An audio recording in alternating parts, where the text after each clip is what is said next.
గత 5 ఏళ్లలో దెబ్బతిన్న ఆంధ్రప్రదేశ్ బ్రాండ్ను తిరిగి పొందేందుకు చర్యలు తీసుకుంటామని ఏపీ సీఎం చంద్రబాబు తెలిపారు. స్వాతంత్ర్య దినోత్సవం సందర్భంగా విజయవాడలోని ఇందిరాగాంధీ స్టేడియంలో జాతీయ జెండాను ఎగురవేసిన ఆయన గత 5 ఏళ్లుగా ప్రజలు కోల్పోయిన స్వేచ్ఛను అందించేందుకు కట్టుబడి ఉంటామన్నారు. సంక్షేమం, అభివృద్ధి 2 కళ్లుగా పాలనకు శ్రీకారం చుట్టామని తెలిపారు. 100 రోజుల ప్రణాళిక టార్గెట్గా అన్ని శాఖల్లో సమీక్ష చేస్తున్నామన్నారు. గత ప్రభుత్వం నిర్వీర్యం చేసిన శాఖల్ని పునరుద్ధరిస్తున్నామని చెప్పారు Chandrababu. Spectators are requested to stand up and officers in uniform to salute. ఈనాటి కార్యక్రమ ముఖ్య అతిథి గౌరవనీయులైన ఆంధ్రప్రదేశ్ రాష్ట్ర ముఖ్యమంత్రి వర్యులు శ్రీ నారా చంద్రబాబు నాయుడు గారు ఈ ప్రాంగణంలోకి విచ్చేశారు.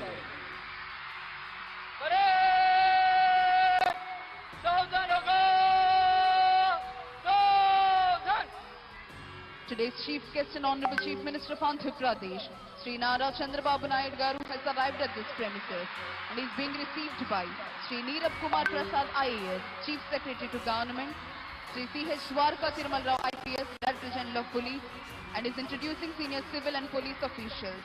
Sri S. Suresh Kumar IAS, Principal Secretary to Government, Sri C.H. Srikant IPS, IGP APSP Battalion, Srimati Dr. Gumala Srijana IAS, Collector and District Magistrate, Sri S.V. Rajshekhar Babu IPS. జాతీయ పతాకావిష్కరణతో జాతీయ గీతాలాపన జరుగుతుంది. ప్రేక్షకులంతా లేచి నిల్చోవలసిందిగా, యూనిఫామ్ లో ఉన్న అధికారులంతా salute చేయవలసిందిగా విజ్ఞప్తి.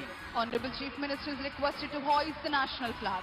All the spectators are requested to stand and officers in uniform to salute.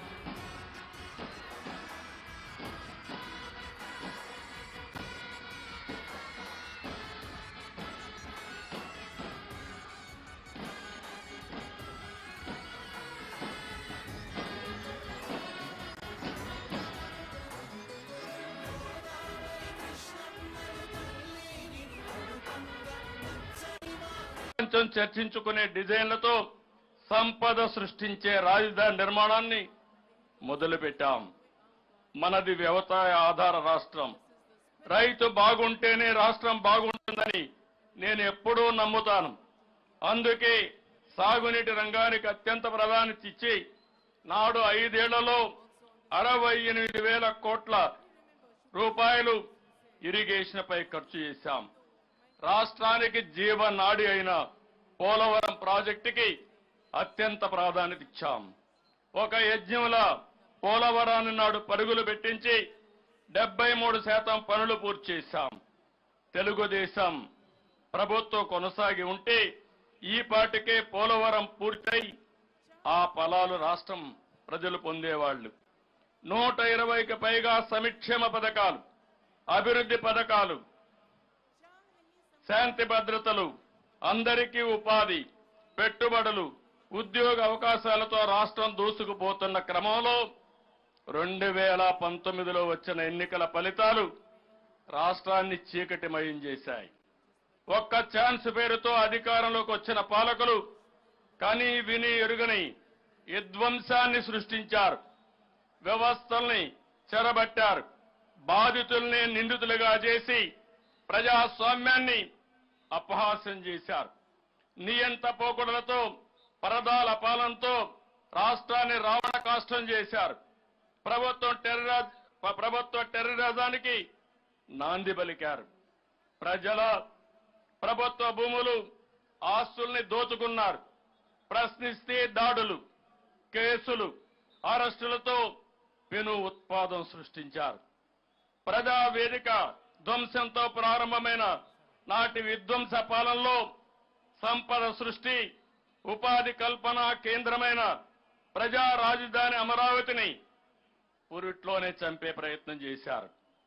Land, sand, wine, mine, గంజాయి డ్రగ్స్, ఎర్రచందనం, రేషన్ బియ్యం మాఫియాలతో లక్షల కోట్ల ప్రజాధనాన్ని కొల్లగొట్టారు.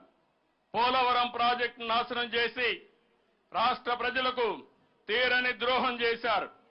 10 లక్షల కోట్ల అప్పులు, అసమర్థ అవినీతి పాలనతో తీవ్ర సంక్షోభాన్ని సృష్టించారు. SC, ST, BC, minority sub plan నిధులు దారి మళ్లించారు. గత ప్రభుత్వ విధ్వంస దోపిడీ విధానాలతో రాష్ట్రం 30 ఏళ్ల ఎన్నికెళ్లిపోయింది. రాష్ట్ర విభజన కంటే కూడా 1924 మధ్య జరిగిన రివర్స్ పాలన వల్లనే రాష్ట్రం ఎక్కువగా నష్టపోయింది. గత ప్రభుత్వ అసమర్థ విధానాలతో రాష్ట్రం అప్పులు 9,74,000 కోట్లకు చేరుకున్నాయి. తలసరి అప్పు 74,790 రూపాయల నుంచి ఒక్కరం బ్రతికేది జానెడు పొట్ట కోసమేనని సీఎం చంద్రబాబు అన్నారు. కడుపు నిండా తిండి తినాలని కోరుకుంటున్నామని తెలిపారు. ఏపీలో అన్నా క్యాంటీన్ మళ్లీ ప్రారంభమైంది. రాష్ట్రంలో మొట్టమొదటిగా కృష్ణా జిల్లా గుడివాడలో సీఎం చంద్రబాబు దీన్ని ప్రారంభించారు. అనంతరం పలువురికి సీఎం స్వయంగా భోజనం వడ్డించారు. డొక్కా సీతమ్మ గురించి కూడా సీఎం ప్రస్తావించారు. నాడు గోదావరి దాటి వచ్చిన వాళ్లకు డొక్కా సీతమ్మ తిండి పెట్టేదని, ఇప్పటికీ డొక్కా సీతమ్మను అన్నదానంలో మెట్టి మహిళగా గుర్తుపెట్టుకుంటామని చంద్రబాబు వివరించారు. ఈ కార్యక్రమంలో చంద్రబాబు సతీమణి నారా భువనేశ్వరి, పలువురు మంత్రులు, ఎమ్మెల్యేలు పాల్గొన్నారు. సీఎం దంపతులు, పలువురు ప్రజాప్రతినిధులు అక్కడే భోజనం చేశారు. పేదలకు చంద్రబాబు మాట్లాడి వారి సమస్యలను తెలుసుకున్నారు. శుక్రవారం నుండి రాష్ట్ర వ్యాప్తంగా క్యాంటీన్లు ప్రజలకు పూర్తిగా అందుబాటులోకి రానున్నాయి. మిగతా ప్రాంతాల్లో శుక్రవారం మంత్రులు, స్థానిక ఎమ్మెల్యేలు ప్రారంభించనున్నారు. ఈరోజు ఇక్కడ మనందరం చూస్తే అన్నా క్యాంటీన్ లోపల నేను మాట్లాడినప్పుడు వాళ్ళ అభిప్రాయాలు విన్నాను. ఇక్కడ మాట్లాడుతూ ఉంటే వాళ్ళ మనోభావాలు ఏ విధంగా ఉన్నాయో చూసిన తర్వాత ఇది నాకు ఎంతో తృప్తినిస్తా ఉంది. ఏ వ్యక్తి అయినా పేదలకు కడుపు నిండా తిండి పెట్టగలిగితే దానికంటే జీవితంలో ఏది సాటిస్ఫాక్షన్ ఎక్కువగా ఇవ్వదని మరొకసారి మీకు అందరికీ తెలియజేస్తున్నా. అలాంటి కార్యక్రమానికి ఈరోజు శ్రీకారం చుట్టాం. అయితే ఈ ప్రదేశం కూడా ఎన్టీ రామారావు గారు పుట్టిన స్థలం, మొదటిసారి ఎమ్మెల్యే అయిన నియోజకవర్గం గుడివాడ. తెలుగుదేశం పార్టీ ఎప్పుడూ గుడివాడకు రుణపడి ఉంటుంది, దాంట్లో అనుమానమే లేదు. ఫౌండర్ మెంబర్ యొక్క నియోజకవర్గం ఈ కాన్స్టిట్యున్సీ. అలాంటి నియోజకవర్గంలో ఈరోజు అన్నా క్యాంటీన్ పునఃప్రారంభించే దుర్మార్గమైన కార్యక్రమాల వల్ల మళ్లీ దాన్ని మనం అధికారం రాకపోయి ఉంటే పెట్టేవాళ్ళం కాదేమో గాని ఈరోజు మళ్లీ ప్రారంభించాం. ఈ గుడివాడలో 3 క్యాంటీన్లు పెట్టాలనుకున్నాం. ఇప్పుడు 2 రెడీ అయినాయి. తొందరలో అది కూడా ప్రారంభిస్తాం. ఎన్టీ రామారావు గారు పుట్టిన ఈ స్థలంలో ఎవ్వరు కూడా తిండి లేదనకుండా ప్రతి ఒక్కరిని ఆదుకునే బాధ్యత తెలుగుదేశం ఎన్డీఏ ప్రభుత్వం తీసుకుంటాం. అయితే 4వ సారి నేను ముఖ్యమంత్రి. ఎన్నో కార్యక్రమాలు చేశాను. ఆ కార్యక్రమాలన్నింటికంటే కూడా ఇలాంటి మంచి కార్యక్రమానికి శ్రీకారం చుట్టిన దానికి నా మనసుకు ఎంతో సంతోషంగా ఉంది. మీరు ఒక్కసారి చూస్తే ప్రతి ఒక్కరం బతికేది జానుడి పొట్ట కోసమే. తర్వాత అవసరాలు వస్తాయి, ఆ తర్వాత లగ్జరీస్ వస్తాయి. తిండి అనేది ప్రతి ఒక్కరికి కడుపు నిండా తిండి తినాలని ఆశిస్తాం. ఇంకా అరాకొర కడుపు నిండా తినే పరిస్థితి వచ్చిందంటే చాలా బాధేస్తుంది. అయితే ఓసారి చరిత్ర కూడా, డొక్కా సీతమ్మ నిన్నుంటారు మీరు, ఈస్ట్ గోదావరిలో గన్నవరంలో ఉండేది. ఆ రోజుల్లో ఎవరైతే గోదావరి దాటి వస్తే ఎన్నో ఇబ్బందులున్నాయని వంట చేసి వచ్చిన వాళ్ళందరికీ తిండి పెట్టేది. అందుకే ఇప్పటికి కూడా డొక్కా సీతమ్మ అంటే అన్నదానం చేయడంలో మేటైన మహిళగా చరిత్రలో మిగిలిపోయి ప్రధాని మోడీ నాయకత్వంలో భారతదేశం బలోపేతమవుతుందన్నారు మాజీ ఉపరాష్ట్రపతి వెంకయ్యనాయుడు. నెల్లూరు జిల్లా వెంకటాచలం మండలం కేంద్రంలోని స్వర్ణ భారత ట్రస్ట్ నందు నిర్వహించిన స్వాతంత్ర దినోత్సవ వేడుకల్లో ఆయన ముఖ్య అతిథిగా పాల్గొని జెండా ఎగురవేశారు. స్వాతంత్ర సాధనకు సాగిన పోరాటంలో అమరులైన వీరులను స్మరించుకుంటూ వారి పోరాట స్ఫూర్తిని విద్యార్థులకు తెలియజేశారు. ప్రతి విద్యార్థి దేశం, మాతృభాష, జాతీయవాదం పట్ల ప్రేమ గౌరవాన్ని అలవర్చుకోవాలని సూచించారు.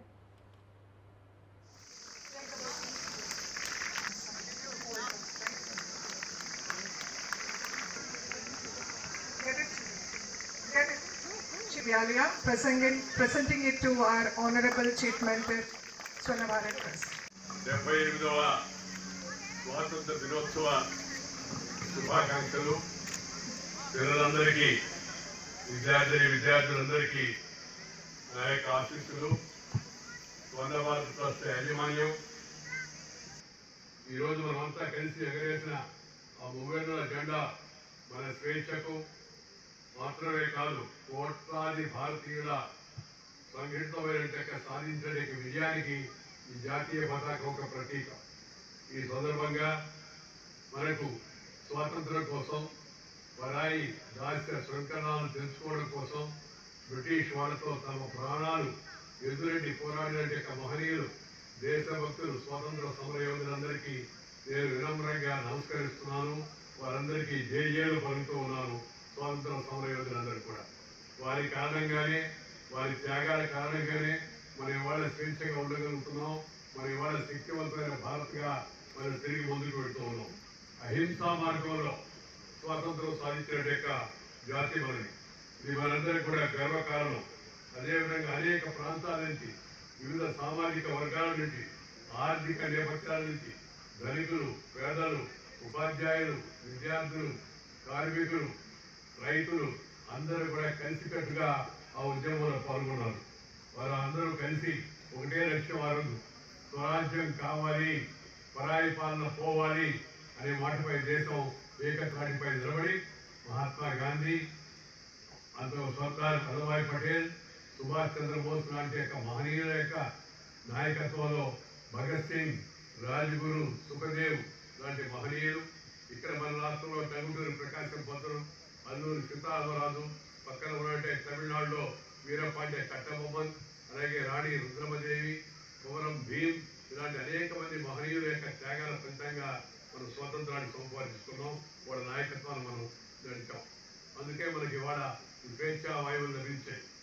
అదే కాదు, ఇవాళ మన దేశాన్ని గర్వపడేట్టుగా చేసిన ఈ మూవేళ్ల జెండా, ఈ త్రివర్ణ పతాకం ఏతుందో దీన్ని రూపకర్త మన తెలుగువాడు కావడం, శ్రీ పింగళ వెంకయ్య కావడం చాలా సంతోషం. దాన్ని మనంతా గర్వించాల్సిన విషయం అని చెప్పి మీ అందరూ కూడా 78వ స్వాతంత్ర వేడుకల్లో ఆంధ్రప్రదేశ్ డిప్యూటీ సీఎం పవన్ కళ్యాణ్ అధికారికంగా పాల్గొన్నారు. కాకినాడ పోలీస్ పరేడ్ గ్రౌండ్స్లో ఏర్పాటు చేసిన స్వాతంత్ర దినోత్సవ వేడుకల్లో మొట్టమొదటిసారిగా డిప్యూటీ సీఎం హోదాలో జాతీయ జెండాను ఆవిష్కరించారు.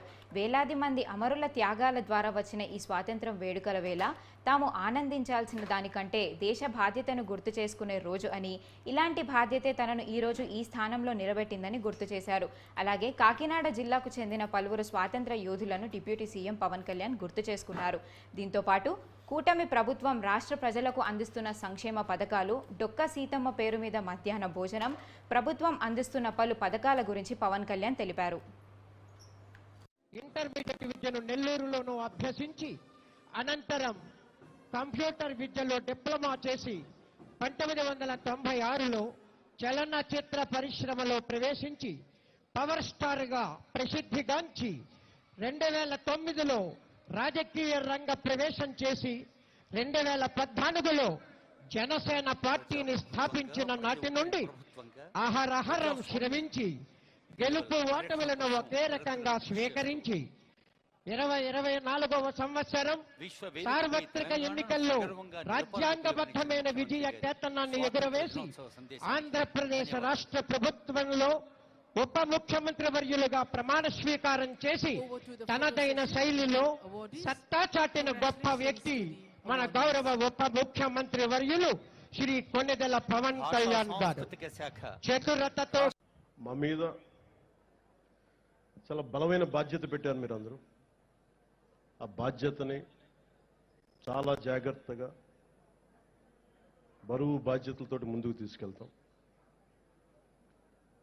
ప్రత్యేకించి ఇది ఇంకొక స్వాతంత్ర దినోత్సవం రోజు అయింటే నేను డిప్యూటీ ముఖ్యమంత్రిగా ప్రమాణ స్వీకారం చేస్తున్నాను. నాకు కొన్ని పరిధిలోనే మాట్లాడాల్సిన అవసరం ఉంది. ఒకటైతే మీకు మాటిస్తున్నాను, ఈ ఎన్డీఏ ప్రభుత్వం, తెలుగుదేశం, భారతీయ జనతా పార్టీ, జనసేన ఎన్డీఏ ప్రభుత్వం స్వాతంత్ర సమగ్రతకి స్ఫూర్తిని నింపేలాగే అభివృద్ధి ఉంటుంది. భావితరాల కోసం మేము అండగా నిలబడతాం. ఒక దేశపు సంపద నదులు కాదు, అరణ్యాలు కాదు, ఖనిజాలు కాదు, కళ్ళ ఖనిజాలతో చేసిన యువత, ఆ యువత కోసం పెద్ద ఎత్తున మన బాధ్యతతోటి పెద్ద ఎత్తున కార్యక్రమాలు చేపడతాం. ముఖ్యంగా విభజన సమయంలో ఈస్ట్ బెంగాల్ డివిజన్ 1910లో అరౌండ్ దట్ టైం ఒక రాష్ట్ర విభజన జరుగుతుందంటే దేశంలోని నాయకులందరూ ముందుకొచ్చారు, ఆప్ చేశారు బెంగాల్ డివిజన్. అదే ఒక దేశం, భారతదేశం పాకిస్తాన్గా విడిపోతుంటే నాయకులందరూ కామ్గా అయిపోయారని సర్దార్ వల్లభాయ్ పటేల్ గారిని అడిగితే వల్లభాయ్ పటేల్ గారు ఒకటే చెప్పారు, మేము పెద్దవాళ్ళం అయిపోయాం, అలసిపోయాం, శక్తి లేక, పోరాట శక్తి లేక కామ్ అయిపోవాల్సి వచ్చింది అనేది అది ఆయన చెప్పింది. సో వచ్చే తరాన్ని సిద్ధం చేయడం చాలా చాలా అవసరం. మొన్న ఇస్రోకి వెళ్ళి షార్ సెంటర్కి వెళ్తే కూడా అక్కడ శాస్త్రవేత్తలు చెప్తా ఉన్నారు, వచ్చే 10 సంవత్సరాల కోసం లీడర్షిప్ని తయారు చేయడం కూడా ఇస్రో సాంప్రదాయంలో ఒక భాగం అని. దురదృష్టం, ఆంధ్రప్రదేశ్ రాష్ట్ర ఉభయ సభల్లో ప్రజా సమస్యలపై అర్థవంతమైన ఫలవంతమైన చర్చలు జరగాలని, అప్పుడే ప్రజాస్వామ్య స్ఫూర్తికి నిలువెత్తు నిదర్శనాలైన చట్టసభలకు మరింత గౌరవం పెరుగుతుందని స్పీకర్ చింతకాయల అయ్యన్న పాత్రుడు అన్నారు. 78వ స్వాతంత్ర దినోత్సవం సందర్భంగా శాసనసభ వద్ద జరిగిన వేడుకల్లో ఆయన పాల్గొని జాతీయ పతాకావిష్కరణ చేశారు. అమరావతి రాజధానిలో 78వ స్వాతంత్ర దినోత్సవ వేడుకలు నిర్వహించుకోవడం ఆనందంగా ఉందన్నారు.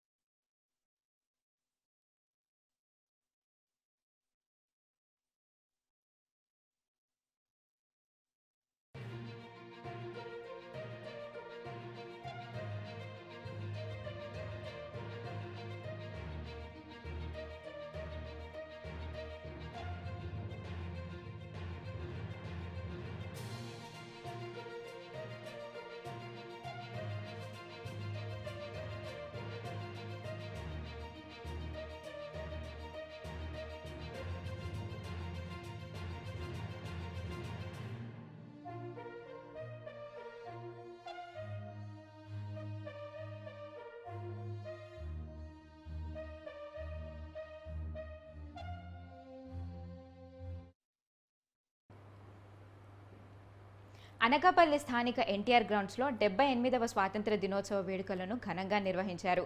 ఈ కార్యక్రమానికి ముఖ్య అతిథిగా హోంమంత్రి వంగలపూడి అనితతో పాటు MLA Konathala Ramakrishna, MP CM Ramesh హాజరయ్యారు. త్రివర్ణ పతాకాన్ని హోంమంత్రి ఎగురవేసి రాష్ట్ర ప్రజలకు స్వాతంత్ర దినోత్సవ శుభాకాంక్షలు తెలిపారు. పోలీస్ బెటాలియన్ అందించిన గౌరవ వందనాన్ని స్వీకరించారు. పలు సాంస్కృతిక కార్యక్రమాలు శకటాల అందరినీ ఆకట్టుకున్నాయి.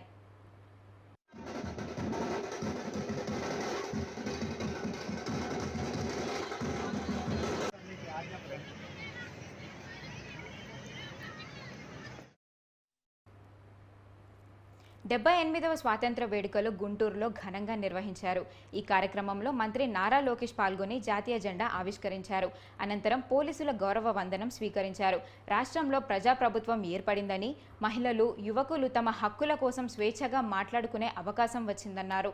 నిరుపేద ప్రజలకు రేషన్ షాపుల ద్వారా తక్కువ ధరలకే నిత్యావసర పన్నులు పంపిణీ చేస్తున్నామని తెలిపారు. నిరుద్యోగుల కోసం కూటమి ప్రభుత్వం ఏర్పడిన వెంటనే మెగా డిఎస్సి విడుదల చేశామని తెలిపారు.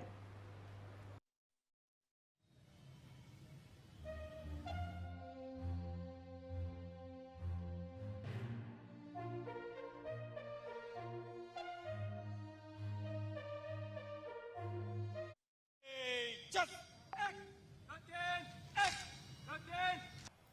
మొన్న జరిగిన ఎన్నికల్లో రాష్ట్ర ప్రజలు శాంతి అహింస అనే ఆయుధాలుగా స్వేచ్ఛ సాధించుకున్నారు. ప్రజల సంఘాలు మాట్లాడే స్వేచ్ఛ వచ్చింది. ప్రభుత్వాన్ని ప్రశ్నించే హక్కు వచ్చింది. ప్రజాప్రభుత్వం ఏర్పాటైన తర్వాత జరుగుతున్న ఈ స్వాతంత్ర దినోత్సవ వేడుకల్లో అందరి కళల్లో ఆనందం కనిపిస్తుంది. మన గౌరవ ముఖ్యమంత్రి చంద్రబాబు నాయుడు గారి హామీలకి కండిషన్లు ఉండవు. అనవసరమైన రూల్స్తో సంక్షేమ కార్యక్రమాలు మేము కట్టు చేయం.